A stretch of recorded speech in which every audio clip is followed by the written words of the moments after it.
오늘 데살로니가전서 2장 함께 받으시겠습니다.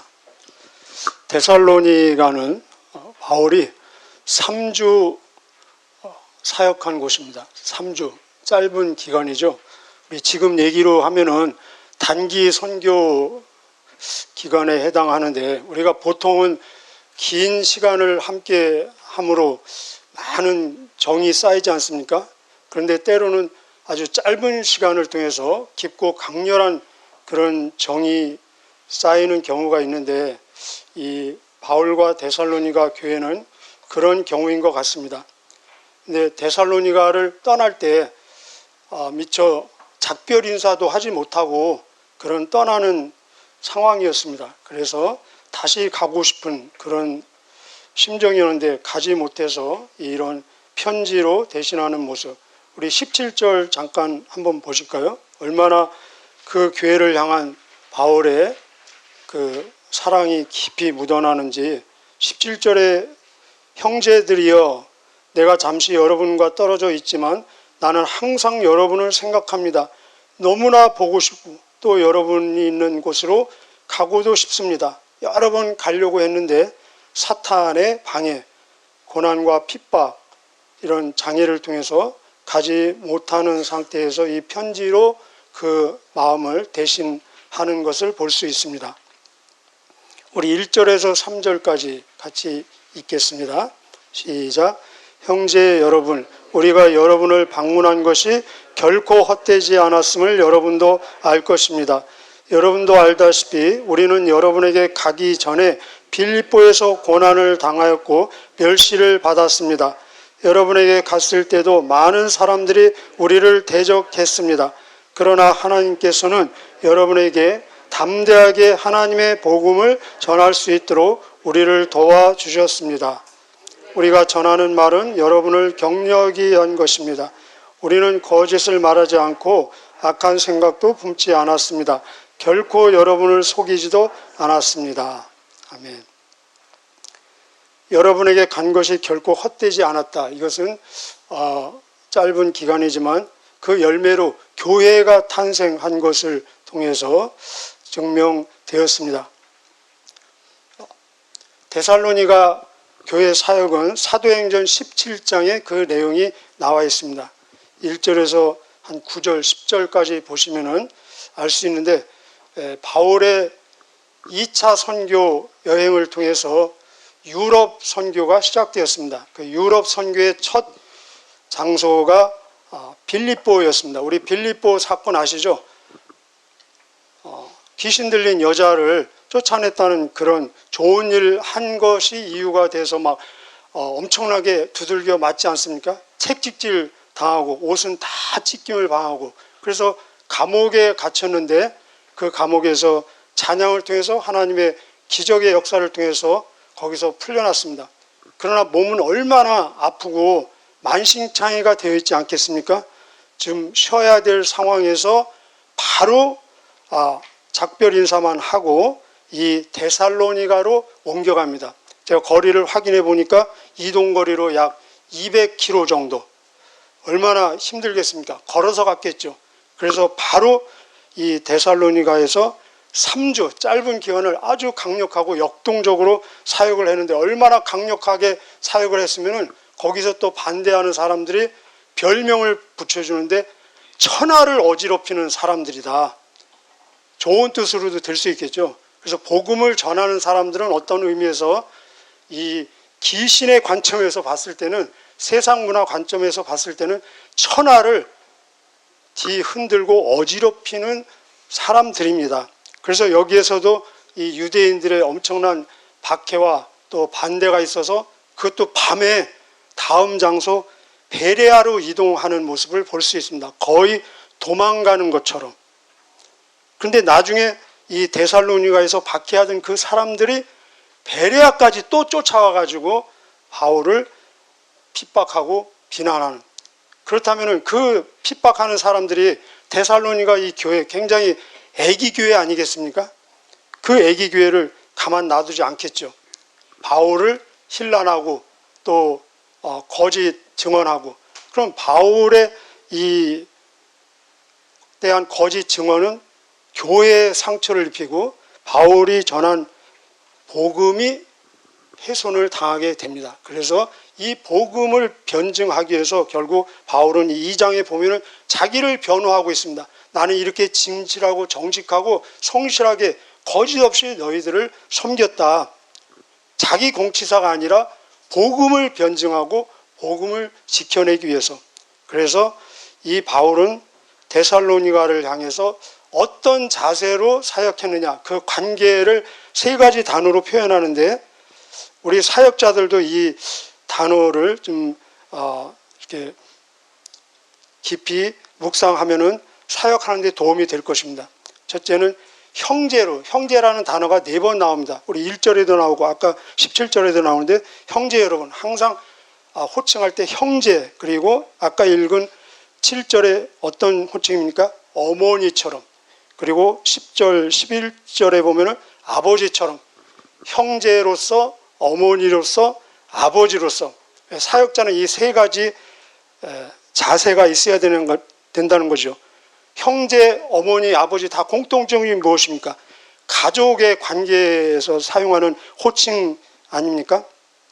그래서 이 형제라는 것은 어떤 이미지를 우리에게 줍니까? 바로 친구라는 것이죠. 친밀감, 진실함, 너와 나는 동등하다. 내가 너에게 높지도 않고 같은 형제로서, 같은 자매로서, 그리고 여러분에게 나는 부담을 주지 않습니다. 이런 의미를 주는 것이죠. 그 다음에 엄마로서, 여기 7절, 8절 보면은 복음을 전하는 것뿐만 아니라 내 생명까지도 엄마의 이미지, 부드러움과 온유함, 그리고 무한 희생적인 사랑을 제공하는 그런 엄마로서 사역을 했다. 그리고 10절, 11절에 보면은 아버지로서, 아버지는 어떤 또 이미지를 줍니까? 진리 가운데 인도하고 바르게 가르쳐주고 분별력을 주고 그리고 목적을 주면서 목적을 심어주는 것뿐만 아니라 이 목적에 나는 여러분 앞에 본이 되었다는 것입니다. 샘플이 되었다는 것입니다. 오늘 이 본문을 통해서 바울의 절대 원칙이 하나 있습니다. 우리도 평생 살면서 내가 그 어떤 것도 나를 막을 수 없는, 나를 멈추게 할 수 없는, 평생 이것만은 내가 해야 되겠다, 할 수밖에 없다라는 절대 원칙이 무엇인지 한번 여러분도 성령님의 인도하심 속에서 확인하시고, 그리고 또 바울의 이 절대 원칙과 비교도 한번 해보시기를 바랍니다. 바울의 절대 원칙은 여기 아까 2절, 3절 막 핍박, 빌립보에서도 핍박, 또 데살로니가 전서에서 핍박, 이런 핍박이 있었지. 이런 어떤 핍박과 고난, 역경, 멸시, 이런 것도 그를 멈출 수 없게 한 것이 바로 복음이었다는 것입니다. 복음 증거. 그 어떤 것도 바울을 멈추게 할 수 없었던 이 복음 증거를 할 수밖에 없었던 이유, 근거, 명분은 무엇인가? 우리가 명분이 강한 그만큼 내가 하는 일에 모든 것을 집중하고 투자할 수 있지 않겠습니까? 명분이 약하면 그만큼 내가 하는 일이 약할 수밖에 없죠. 환경에 의해서 흔들릴 수밖에 없겠죠. 자, 바울이 이 복음에 목숨을 걸 수밖에 없는 이유와 근거, 명분은 무엇인가? 5가지를 우리가 확인할 수 있습니다. 저와 여러분도 내가 하는 일에 대한 그 이유와 명분이 무엇인가를 함께 정리해 봤으면 좋겠습니다. 첫째는 이 복음은 하나님의 복음이며, 그리고 이 복음을 전할 때는 그에 필요한 모든 것을 하나님이 제공해 주신다는 것입니다. 2절 같이 읽겠습니다. 2절.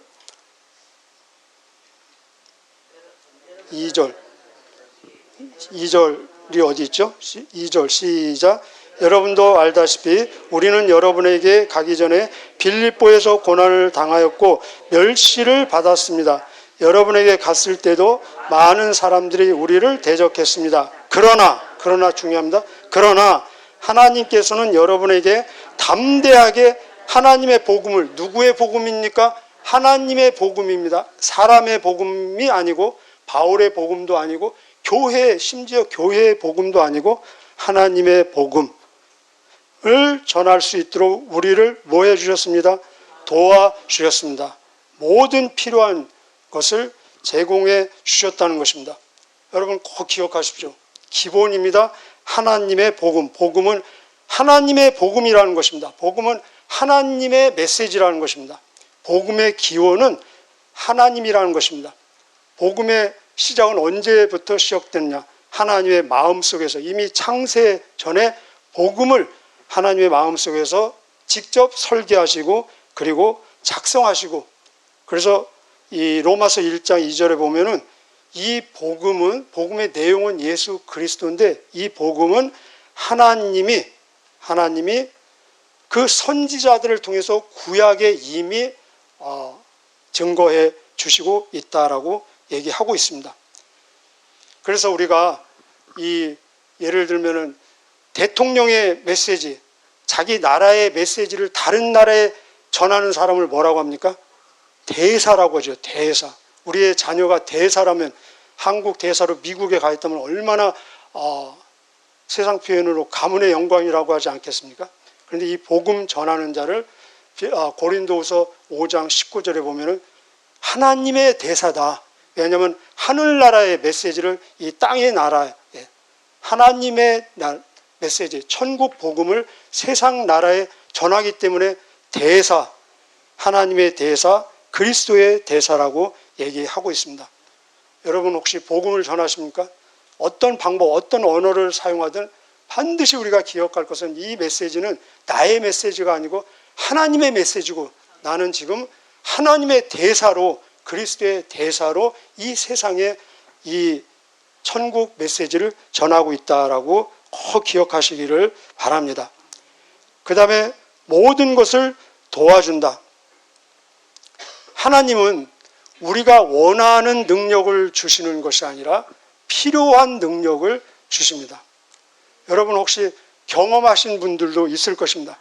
하나님께서 우리에게 제공해 주시는 가장 강력한 능력, 강력한 지혜, 그리고 사랑, 그리고 인내, 이 모든 것을 가장 강력한 최고의 수준으로 공급받고 있을 시점이 언제냐? 바로 복음을 전하고 있는 그 시점이라는 것입니다.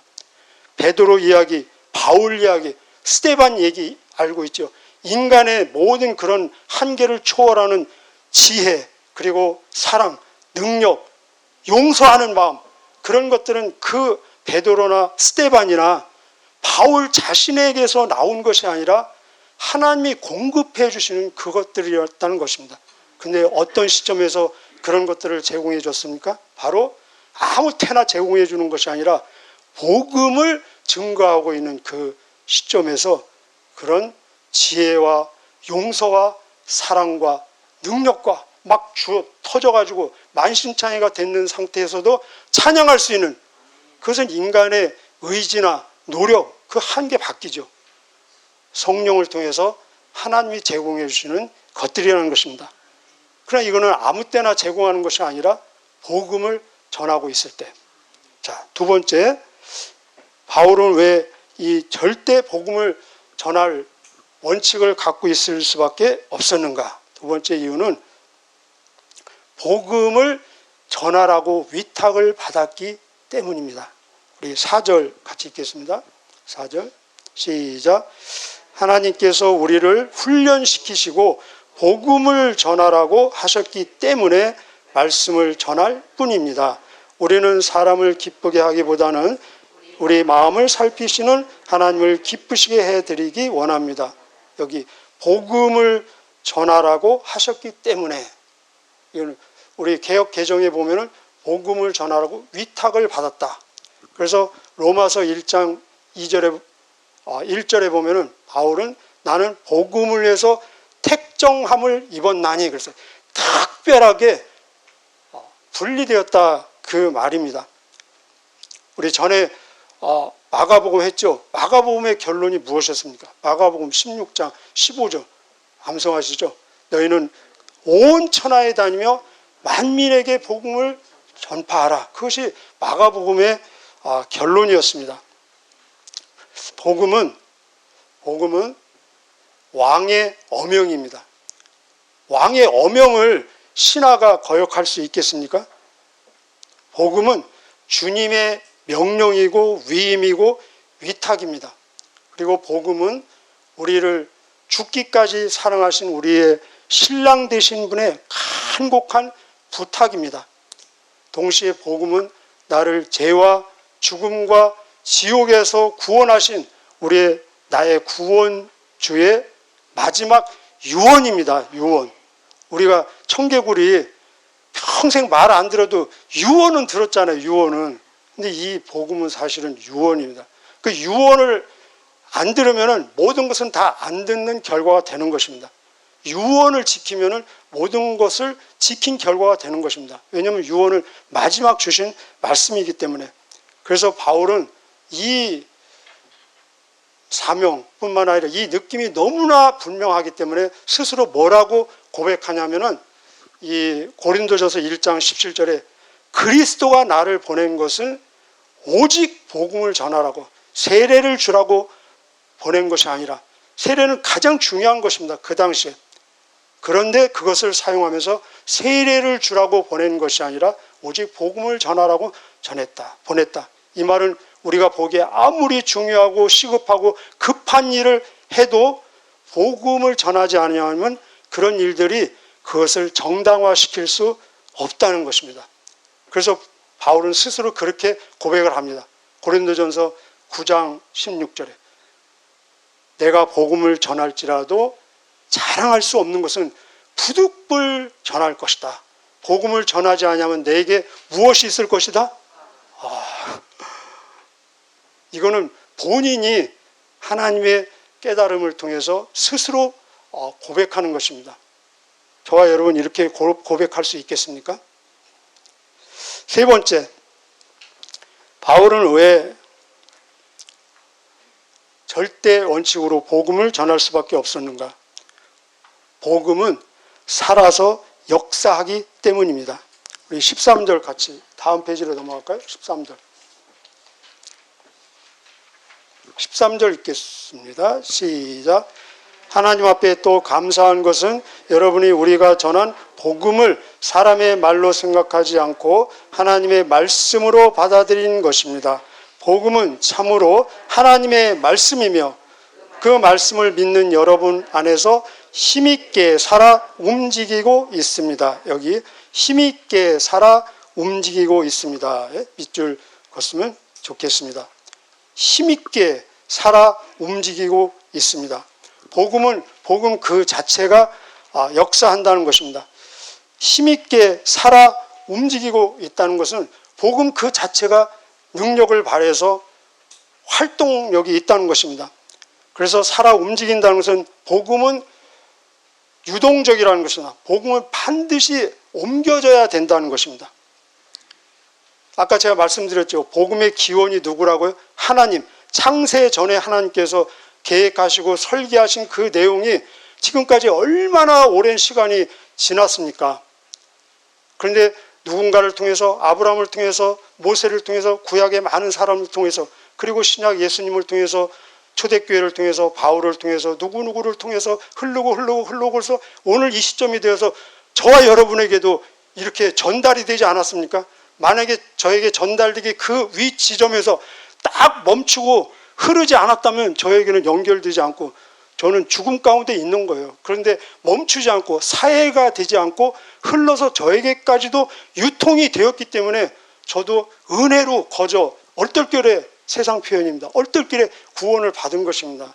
이렇게 흐르고 흘러서 나에게까지 연결이 되고 내가 구원받고 그 영생을 얻게 되는데 나에게 온 그 구원이 내 심장에서 딱 멈추고 더 이상 유통이 되지 않으면 되겠습니까? 그래서 이 복음은 흘러가지 않으면은, 전해지지 않으면은 복음이 아니라는 것입니다.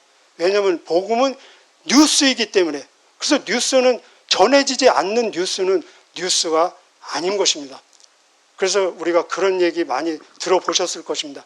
나를 변화시키지 못하는 복음은 그것은 복음이 아니다. 로마서 1장 16절에 내가 복음을 부끄러워하지 아니하노니 이 복음은 모든 믿는 자에게 무엇을 해요? 구원을 주시는 하나님의 능력이다. 그런데 이 구원은 죄와 사망, 지옥으로부터 영혼의 구원뿐만 아니라 모든 삶의 총체적인 구원이라는 것입니다.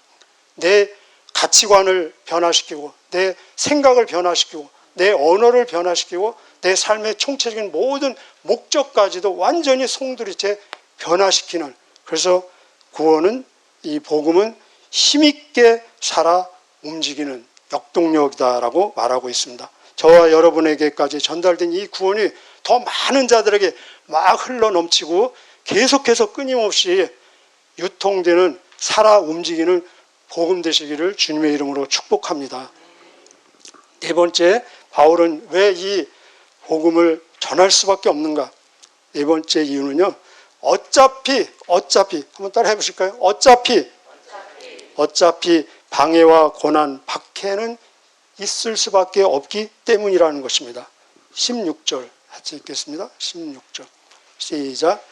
그들은 이방인들이 구원을 얻지 못하도록 우리가 이방인들에게 복음 전하는 것을 방해했습니다. 그러나 이렇게 하는 것은 결국 그들의 죄만 더 크게 할 뿐입니다. 마침내 하나님의 진노가 그들에게 내렸습니다. 핑계와 이유는 늘 있기 마련입니다. 핑계 없는 무덤 없다, 그런 속담도 있지 않습니까? 저와 여러분 지금 어떤 일을 하고 계십니까? 어떤 사역을 하고 계십니까? 근데 그 일, 그 사역을 그만둘 핑계와 이유를 찾으면 늘 있다는 것입니다. 문제는 그것을 뛰어넘을 수밖에 없는 명분이 무엇인가? 복음의 역사는 고난 없이, 핍박 없이 복음이 강력하게 확산된 적은 한 번도 없다는 것입니다. 그래서 디모데후서 1장 8절에 보면은 너는 하나님의 능력으로 복음과 함께 고난을 받으라라고 말하고 있습니다. 어차피 이 세상은 고난이 있습니다. 그러나 어차피 받을 고난이라면은 가장 가치 있는 복음 때문에, 복음을 위해서 자발적으로 선택하는 고난이 하나님 앞에 큰 상급이 된다는 것입니다. 왜 고난이 있겠습니까? 거기에는 사탄의 방해가 있기 때문입니다. 여러분 상식적으로도 한번 생각해 보십시오. 사탄은 우리를 방해할 텐데 무엇에 가장 강력한 방해를 하겠습니까? 복음이죠. 그래서 고린도후서 4장 4절에 보면은 이 세상신 사탄은 믿지 않는 자들의 마음을 혼미하게 해서 그리스도의 영광의 복음의 광채가 비치지 못하게 한다라고 말씀하고 있습니다. 디모데후서 3장 12절에 그런 말씀이 있습니다. 무릇 그리스도 예수 안에서 경건하게 살고자 하는 자는 박해를 받을 것이다. 저와 여러분 경건하게 살고 싶으십니까? 경건은 거룩입니다. 다른 삶입니다. 그런데 가장 적극적이고 강력한 경건은 복음을 전하는 삶이라는 것입니다.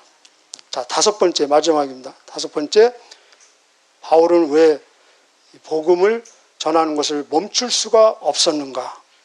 같이 해볼까요? 미리 말씀드립니다. 그날에 대한 인식. 여러분, 다른 거는 잊어버릴지 몰라도 그날에 대한 인식은 우리가 잊을 수 없다는 것입니다. 그날. 우리 19절, 20절 같이 읽겠습니다. 시작. 여러분은 우리의 소망이요 기쁨이요 면류관입니다. 우리 주 예수 그리스도께서 다시 오시는 그날 밑줄 그시고요. 계속요. 우리는 여러분을 자랑스러워할 것입니다. 진실로 여러분은 우리의 영광이요 기쁨입니다. 그날은 반드시 오게 돼 있다는 것입니다. 그날이 무엇입니까? 최종 목적지. 여러분 여행해 보신 적 있죠? 우리가 여행할 때 쉬었다 가기도 하고 휴게소도 들리고 옆에 구경도 하고 밥도 먹고 하고 그러나 늘 잠재의식 속에 인식되어 있는 것은 무엇입니까? 최종 목적지에 대한 인식이 늘 있지 않습니까? 그래서 최종 목적지를 향해서, 방향은 그쪽을 향해서 갈 수밖에 없다는 것입니다. 우리에게도 최종 목적지 반드시 그날이 온다는 것입니다. 이 그날은 어떤 날이냐? 내 삶의 총체적인 결산의 날입니다. 결산. 한번 상식적으로 한번 생각을 해보십시오. 내가 언제 그날이 되면은 하나님 앞에, 예수님 앞에 얼굴과 얼굴을 대해서 서서 내 삶의 모든 것을 총결산할 텐데 결산할 내용이 무엇일까? 내용이 있지 않습니까? 우리가 시험 볼 때 시험 범위 미리 주지 않습니까? 그 내용이 무엇일까? 달란트 이야기에서 결산의 내용이 무엇이었습니까? 달란트였습니다. 주인님은 다른 거 관심 없습니다. 달란트만 보고 결산하는 것입니다. 누가복음 19장에 나오는 문화 이야기에서 결산의 내용은 무엇입니까? 문화였습니다. 왜 그렇겠습니까? 바로 주인님이 달란트를 주셨기 때문에 결산의 대상은 오직 달란트라는 것입니다. 주인님이 문화를 주고 가셨기 때문에 결산의 대상 내용은 오직 문화였다는 것입니다. 그렇다면 우리가 결산할 때 무엇을 결산하겠습니까? 우리에게 주신 것을 결산한다는 것입니다. 저와 여러분에게 하나님께서 무엇을 주셨습니까? 가장 귀하게 주신 것이 무엇입니까? 그것은 바로 구원이요, 생명이요, 영생이라는 것입니다. 그래서 나를 통해서 남겨진 또 다른 구원, 또 다른 생명이 결산의 내용이고 대상이라는 것입니다. 쉽게 말해서 나의 복음 증거를 통해서 구원받은 그 생명들이 결국은 그 결산의 날에 나의 소망이요, 기쁨이요, 멸관이요, 보람이요, 영광이라는 것입니다. 오늘도 믿음으로 앞당겨서 이 소망과 기쁨, 멸관, 영광을 누리시고 기대하는 복된 하루 되시기를 축복합니다. 기도하시겠습니다.